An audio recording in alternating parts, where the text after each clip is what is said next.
Assalamualaikum warahmatullahi wabarakatuh. Selamat pagi semuanya, bagaimana kabarnya hari ini? Semoga kalian semua dalam keadaan sehat dan semangat untuk belajar ya. Baik, perkenalkan saya Lianti Dwi Sriwahyuni dengan NIM akhir 084 dari kelas PKD 2023. Pada pertemuan kali ini, kita akan mempelajari tentang hukum dasar kimia, yaitu tentang hukum kekekalan massa dan hukum perbandingan tetap. Sebelum kita masuk ke pembelajaran inti, saya akan menyampaikan tujuan pembelajaran hari ini. Yang pertama yaitu mampu menganalisis konsep dan hitungan hukum dasar kimia dalam hukum kekekalan massa dan hukum perbandingan tetap melalui kegiatan percobaan dengan tepat. Yang kedua yaitu dapat menerapkan hukum dasar kimia, yaitu untuk hukum kekekalan massa dan hukum perbandingan tetap untuk menyelesaikan kasus dalam kehidupan sehari-hari dengan baik dan benar. Nah, sebelum masuk ke materi, Ibu ingin bertanya terlebih dahulu, apakah ada di antara kalian yang pernah menonton film yang berjudul The Martian? Bagi yang sudah menonton, pasti paham bagaimana ilmu kimia menjadi kunci utama dalam membantu sang astronot bertahan hidup di Mars. Bagi yang belum menonton, kalian bisa melihat tayangan berikut. Untuk film fullnya, kalian bisa menonton nanti setelah kelas selesai.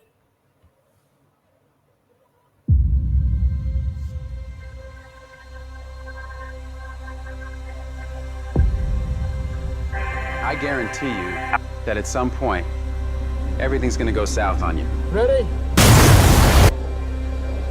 And you're gonna say, this is it. This is how I end. Commander, Mark is dead. We have to go now.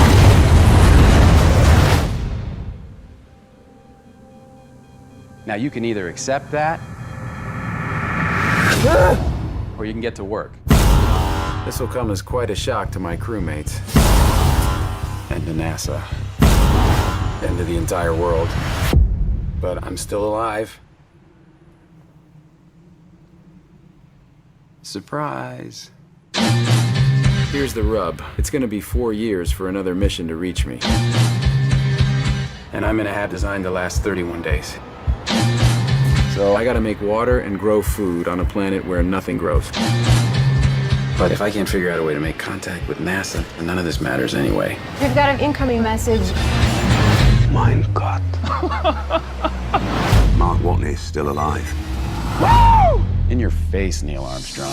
There must be some kind of way out of here. Okay, so let's do the math. I have enough food to last for 50 days. He's going to starve to death long before we can help him. There's too much. So I'm gonna have to science the shit out of this. He's 50 million miles away from home. He's totally alone. What the hell is he thinking right now? I am the greatest botanist on this planet. I know how to save Mark Watney. But we need the Hermes crew. We either have a high chance of killing one or a low chance of killing 6. I'm not risking their lives. It's bigger than one person. No, it's not. NASA rejected the mission. So if we do this, We're talking mutiny. If anything goes wrong, we die. do you realize how crazy this is? We had no other option. No matter what happens, tell the world, tell my family that I never stop fighting to make it home.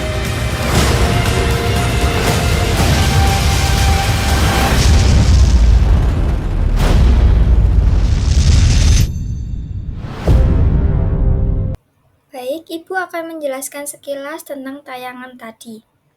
Di film The Martian, seorang astronot harus bertahan hidup di Mars dengan memanfaatkan ilmu kimia. Tantangan yang dihadapinya adalah menciptakan air dari reaksi antara hidrogen dan oksigen. Untuk melakukannya, sang astronot harus teliti dalam menghitung jumlah hidrogen dan oksigen secara tepat agar tidak ada massa yang hilang atau berlebih. Nah, mari kita pikirkan bersama bagaimana hukum kekekalan massa membantu astronot bertahan hidup dan bagaimana hukum ini bisa diterapkan dalam kehidupan sehari-hari. Sebelum masuk ke materi baru, Ibu ingin bertanya tentang materi reaksi kimia. Adakah yang masih ingat apakah ciri-ciri dari terjadinya reaksi kimia? Dan sebutkan contoh reaksi kimia yang terjadi dalam kehidupan sehari-hari. Baik, untuk ciri reaksi kimia yaitu yang pertama, perubahan warna, kedua, perubahan suhu, ketiga, pembentukan endapan, keempat, pembentukan gas. Untuk contoh reaksi kimia dalam kehidupan sehari-hari yaitu diantaranya ada perkaratan besi atau korosi, pembakaran kertas, pembusukan buah, dan fermentasi. Dalam pembelajaran kali ini, kalian akan melakukan percobaan sederhana. Jadi, sebelum melakukan percobaan sederhana, silahkan menonton tayangan yang sudah Ibu buat dan perhatikan dengan baik. Jika ada yang merasa kebingungan, silahkan ditanyakan. Untuk video pertama tentang percobaan hukum kekekalan massa, silahkan disimak videonya.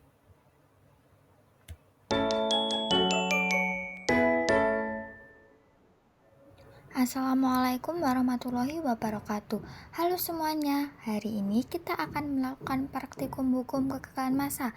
Sebelum kita mulai praktikum, yuk kenali dulu alat dan bahan yang akan kita gunakan dan simak dengan baik langkah percobaannya ya, agar kalian tidak kebingungan. Untuk alat yang pertama yaitu neraca. Neraca digunakan untuk mengukur massa total sistem sebelum dan sesudah reaksi. Jangan lupa untuk memastikan neraca dalam kondisi 0 dengan memencet tombol tar atau 0. Bahan yang digunakan yaitu asam cuka dan soda kue.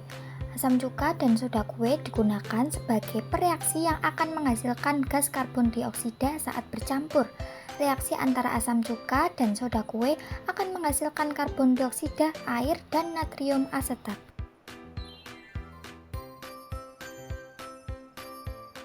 Alat selanjutnya yang dibutuhkan yaitu botol kosong dan balon. Botol dan balon berfungsi sebagai wadah tertutup untuk menjaga kondisi reaksi sehingga tidak ada massa yang keluar dari sistem.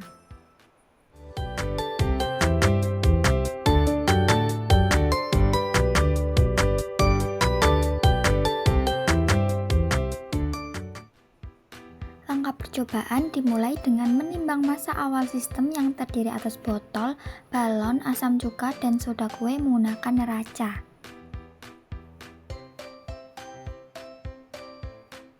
Setelah soda kue ditimbang, maka soda kue dimasukkan ke dalam balon.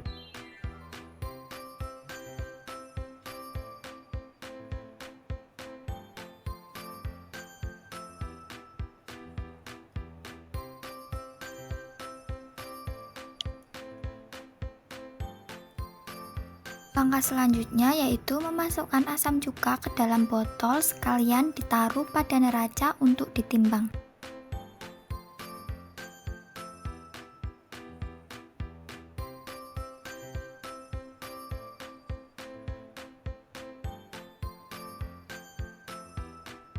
Selanjutnya, balon dipasang di mulut botol tanpa mencampurkan kedua bahan terlebih dahulu. Setelah semuanya siap, balon digoyangkan sehingga soda kue jatuh ke dalam botol dan bereaksi dengan asam cuka. Perhatikan perubahan yang terjadi pada balon. Dalam balon terdapat gas karbon dioksida yang terbentuk, yang menyebabkan balon mengembang. Setelah proses reaksi selesai, maka sistem kembali ditimbang untuk membandingkan massa sebelum dan sesudah reaksi.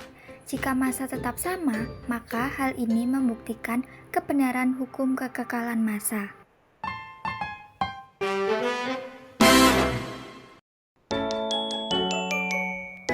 Selanjutnya, Ibu akan menayangkan video tentang pengenalan alat untuk percobaan yang kedua, yaitu percobaan hukum perbandingan tetap.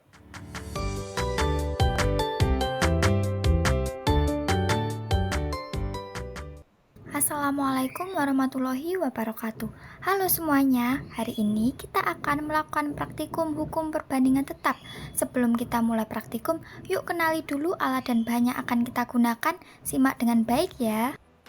Alat yang digunakan yang pertama yaitu pembakar spiritus. Pembakar spiritus digunakan sebagai sumber panas untuk memanaskan reaksi kimia, yaitu membantu mempercepat proses reaksi.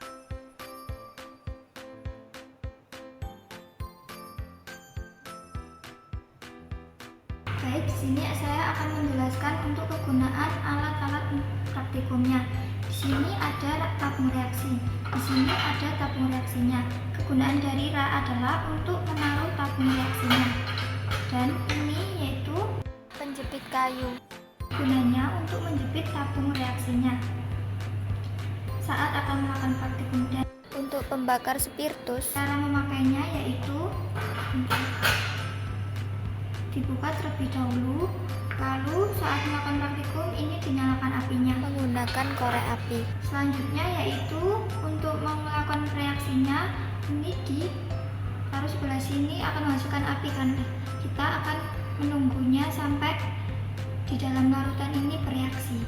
Setelah itu jangan dipegang pakai tangan karena panas, langsung taruh di tabung reaksi. Cara mematikan pembakar spiritus yang tidak dipakai yaitu dengan menutupnya dengan penutup. Alat yang terakhir adalah penggaris, dipakai untuk mengukur panjang lempeng tembaga dalam tabung reaksi.